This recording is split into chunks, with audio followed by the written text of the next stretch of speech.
উদয়ন গুহ যে লাইনে চলছে, আমি দায়িত্ব নিয়ে বলতে পারি কুচবিহারকে ব্যাটেলফিল্ড বানিয়ে দিয়েছে। উদয়ন গুহ যে নিজের বাপকে চোর বলে একটা লম্পট লোক,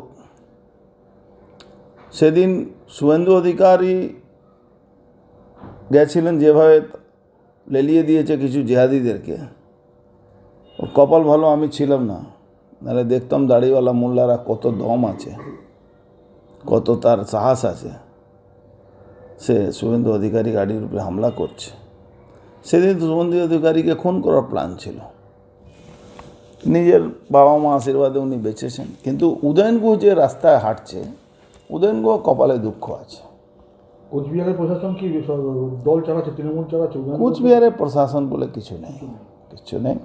প্রকাশ্য দিবালোকে পঞ্চায়েত প্রধানের আরও আরও আরও হবে, আরও হবে, আরও হবে, আরও হবে। খাওয়া খাই যা তত সময় আসবে, খাওয়া খাই তত বাড়বে, আরও হবে, আরো কোন কারণ হবে বলছেন? আরও হবে। সারা বাংলা হবে, ওখানেও হবে।